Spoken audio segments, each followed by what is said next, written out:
So welcome back for part 3 of homework 1 for computational methods. So in this part, we're going to use our parameterization tangent normal vectors that we made a function for in part 2.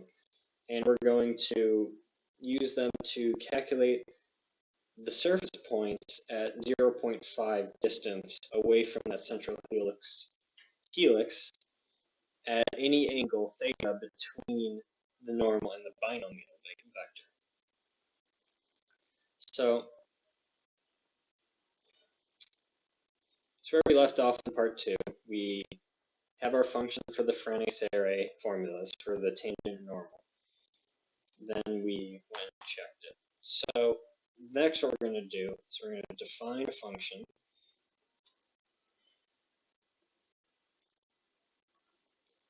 Let's just call it surf for surface.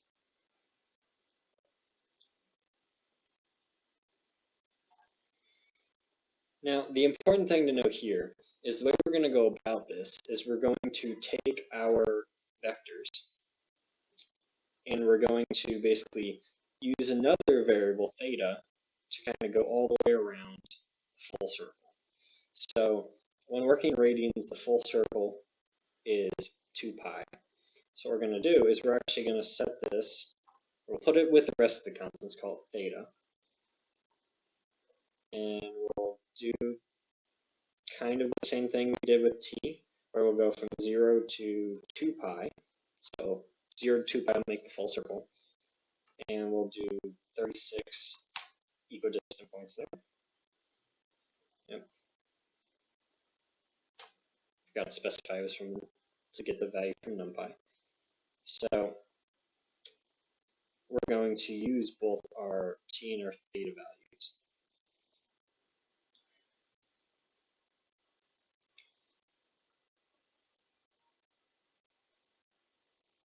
So our normal, actually let's call it n, because that's the letter they normally use.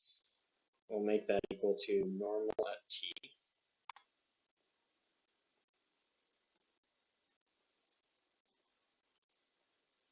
We'll do tangent of t.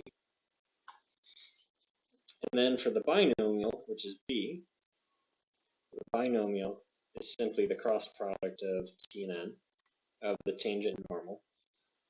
So we'll do dot cross, then we'll do t comma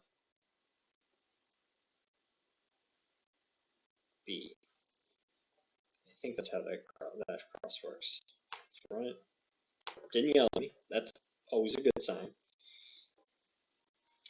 And now that we have our 3 unit vectors, our normal, tangent, and our binomial, we're actually going to take our initial curve, our helix.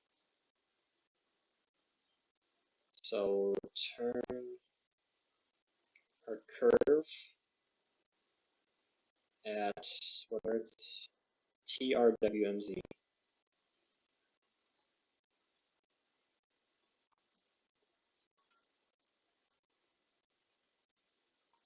And to that we'll add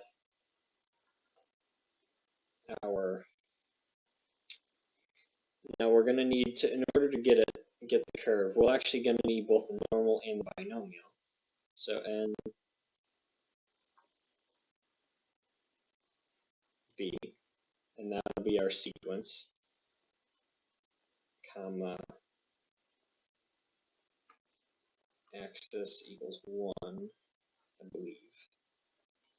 Then doing it this way, they'll give us our curve plus our normal and binomial.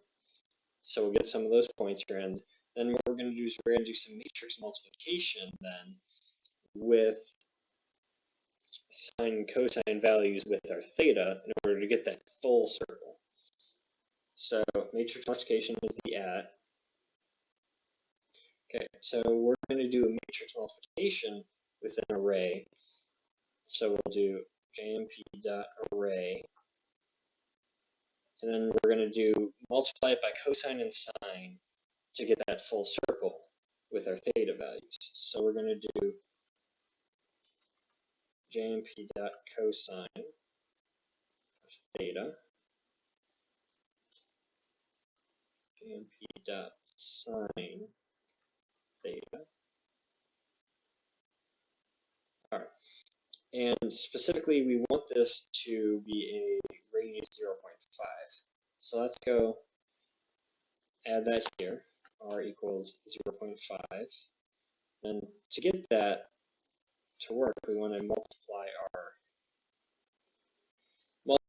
our trig functions that we're matrix multiplying. All right, so let's see if we did that right.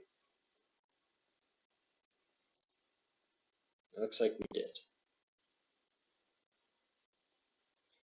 All right, so it looks like that should do it. Actually, arrays normally have, yeah, one thing. There we go. Run that, should be working. All right, so that should do it. So what we did is we made this function in order to find surface points at 0.5 distance all the way around that central helical curve. And that way we'll be able to then take those points and plot those. After we vectorize them, we'll be able to plot them into a 3D scatter like we did before to get a nice pipe going all the way down. So join me in part 4 for that.